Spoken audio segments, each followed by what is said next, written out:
All right, ready to explore some ideas that might just change the way you see the world. I'm game if you are. Awesome. So today we're going deep on this book, The Clash of Civilizations by Samuel P. Huntington. Have you heard of it? Oh, yeah, definitely. It's a classic. A little dense in places, but worth the read. I agree. It's one of those books that really makes you think, even if you don't agree with everything in it.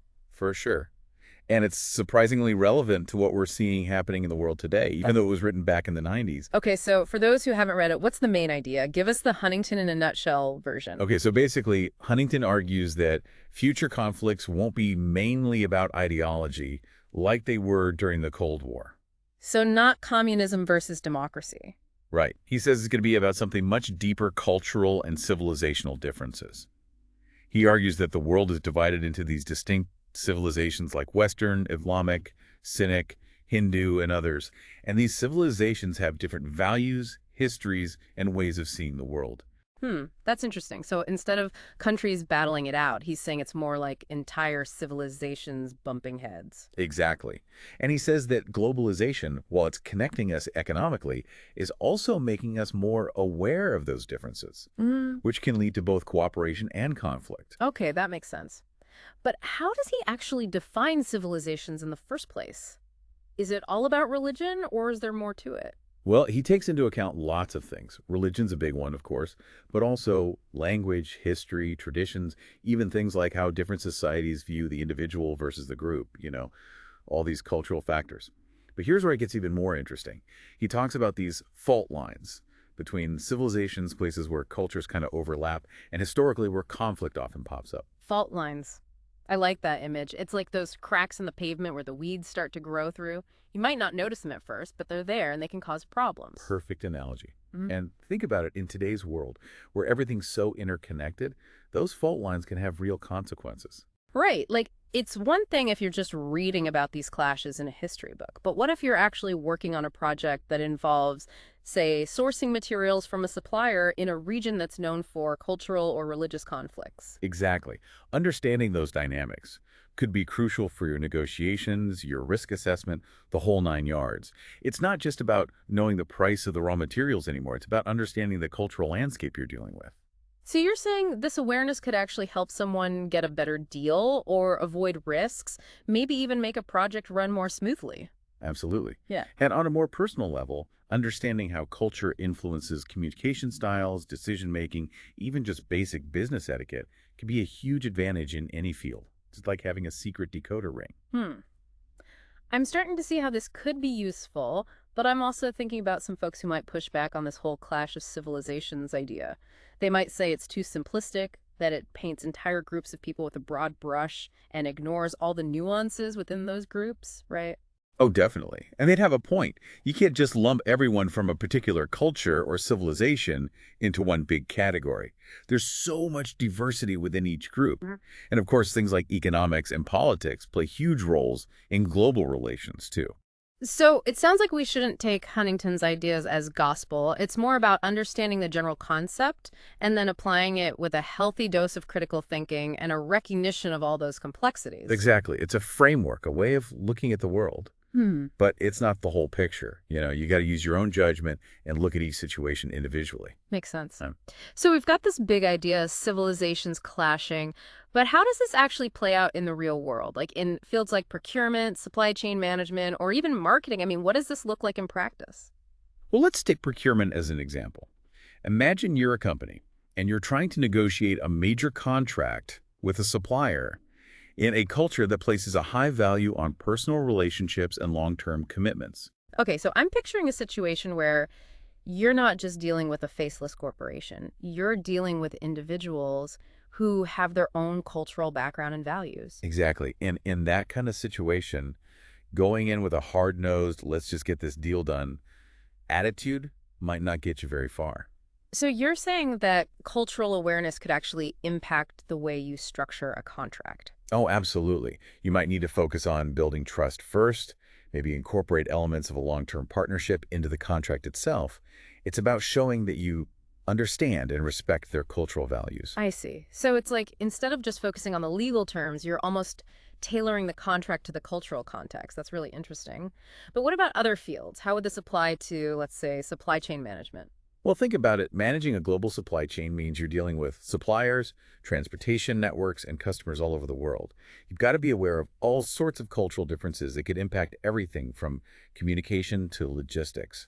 Right. So you've got to be aware of those fault lines that Huntington talks about and how they could potentially disrupt your operations, especially in regions that are politically or socially volatile. Exactly. It's not just about knowing where your goods are coming from and going to ship, but understanding the cultural landscape of each location along the way. So having that awareness could help you anticipate those disruptions and maybe even come up with some backup plans, right? Precisely.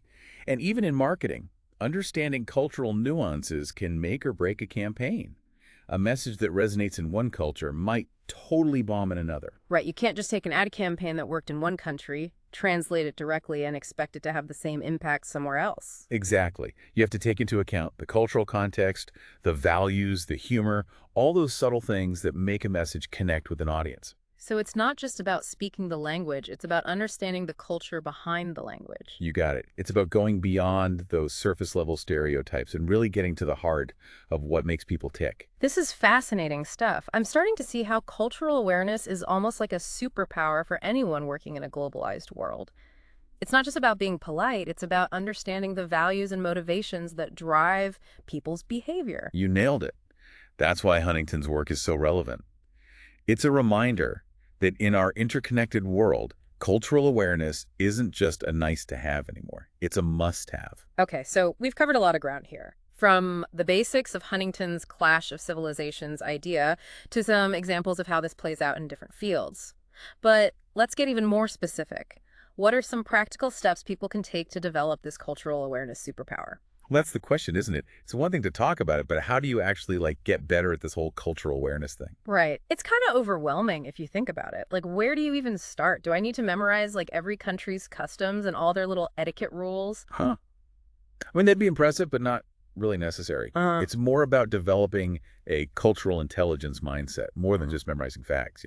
Okay, I like that. Cultural intelligence mindset. But what does that actually look like day to day? Well, it starts with being curious, actually genuinely interested in learning about other cultures, and not just as some abstract concept, but as real people's experiences. So less about reading a travel guide and more about talking to people, really trying to see things from their perspective. You got it. And it's also about developing empathy, being able to put yourself in someone else's shoes and understand why they might see the world differently than you do. Yeah, that makes sense. Especially in business, if you're negotiating a deal or working on a team with people from all over. But how do you actually get better at this? Any specific exercises or things people can try? There are actually. One technique is called cultural frame switching, which is basically like mentally shifting gears when you're moving between different cultural contexts. Okay, so instead of trying to force everyone to do things your way, you're learning to adapt your own behavior and communication style.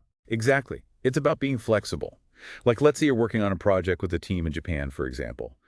You probably know Japanese culture puts a big emphasis on harmony and not rocking the boat too much. Right, so you'd want to avoid being too pushy with your own ideas, maybe. Yeah, you might take a more collaborative approach, get everyone's input, and try to reach a decision that everyone's comfortable with. Makes sense. But what about those times when you mess up? Everyone makes cultural faux pas, especially when they're dealing with cultures that are new to them.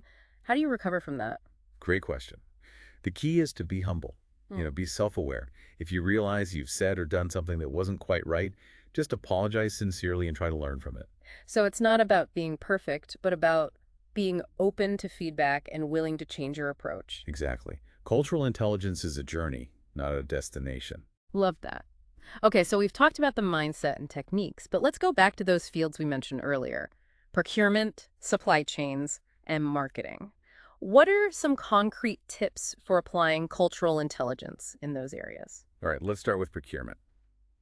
One of the biggest things to remember is that in many cultures, business is personal. It's not just about the contract. It's about building relationships. So taking time to get to know your counterparts, build that trust, find some common ground before you jump into the nitty-gritty of the deal. You got it.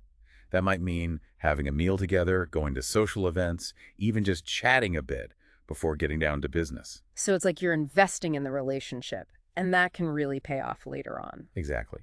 And it's also crucial to be aware of different communication styles. Some cultures are very direct, while others are more indirect. Right. So if you're dealing with someone who's more indirect, you might need to read between the lines a little bit, pay attention to body language, tone of voice, all that. Absolutely. It's all about being sensitive to those subtle cues. Okay, makes sense. What about supply chain management? How does cultural intelligence play a role there? Well, think about it. In supply chains, you're often working with a whole web of suppliers, logistics companies, distributors, and they're all operating in different cultural contexts. Yeah, so many moving parts and so many potential areas where cultural differences could cause hiccups, right? Right, and those differences can be as simple as time zones and holidays, or as complex as how people approach risk and conflict. So it's not just about knowing where your stuff is coming from, where it's going. It's about understanding the people and the cultures at each step along the way. Precisely. And that means doing your research, learning about the cultural norms and values of each region where you're operating, and thinking about how those factors might affect your supply chain. I can see how that would be especially important if you're working in places with a history of, political instability or social unrest. You've got to be prepared for anything. Absolutely. And your backup plans might need to be culturally sensitive too. Like if you have to reroute your shipment through a country with different customs or ways of doing things, you need to be ready for that. So much to think about. It's all about being flexible and really understanding the cultural landscape, huh? Exactly. And that brings us to marketing. Ah, marketing.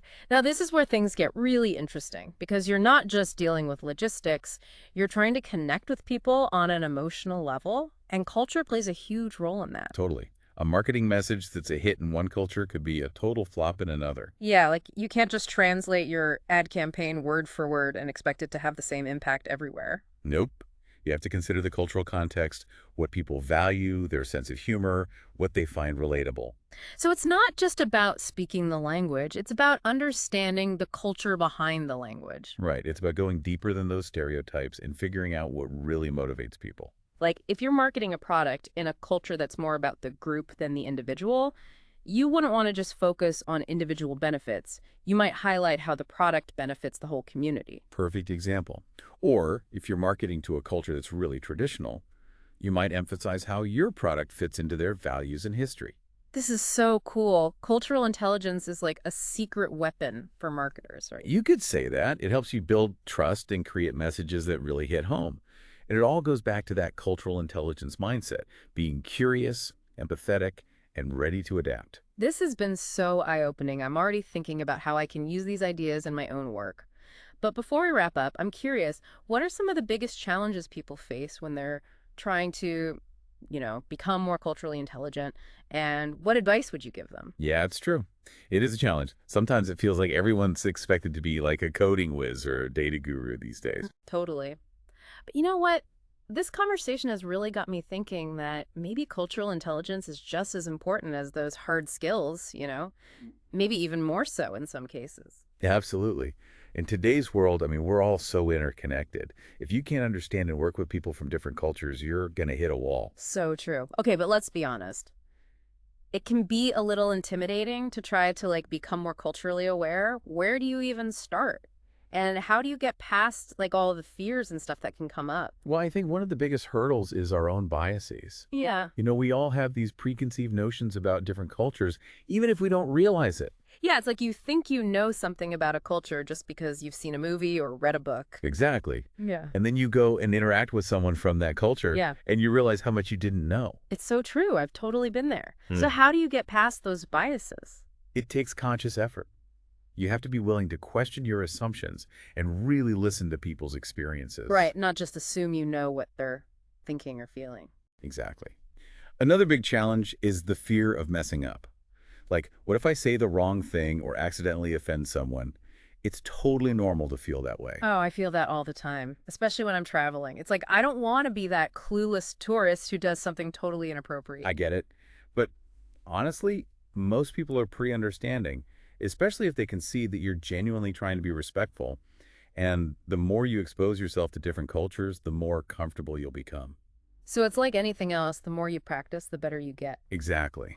And there's so many ways to practice. You can travel, of course, but you can also find opportunities right in your own community. Yeah, like volunteer with an organization that works with immigrants or refugees or join a cultural club or something. Totally. Or even just strike up a conversation with someone from a different background at your local coffee shop. Yeah. The point is just put yourself out there and be open to learning. And not be afraid to ask questions, right? Like, if you're not sure about something, it's okay to just ask. Absolutely. Most people are happy to share their culture with others who are genuinely interested. And, learning about other cultures isn't just about avoiding awkward situations or being successful in business. There's something deeper to it. Yeah, it's about expanding your own worldview. It's Hmm. about becoming a more empathetic and well-rounded person. Totally. And that brings us back to Huntington's idea that cultural identity is becoming even more important in our globalized world. So, how do you think all of this will change the way we work and live in the future? Wow, that's a big question. I think it means that cultural intelligence is going to become even more valuable as a skill. Like, it'll be the difference between those who thrive and those who struggle. Maybe. I mean, think about it. If you can understand and work with people from all different backgrounds, you're going to have a huge advantage. That's a great point. I hope our listeners are taking notes. But I think it goes beyond just the practical benefits, you know? Learning about other cultures can make us better people, more understanding and compassionate. I couldn't agree more. It's about recognizing that we're all part of this big, messy, beautiful human family. Beautifully said. Well, this has been a fantastic deep dive. Thanks for joining us and sharing your insights. My pleasure. Thanks for having me. And to all our listeners out there, keep exploring those different cultures, keep learning, and keep challenging your own assumptions. We'll see you on the next deep dive.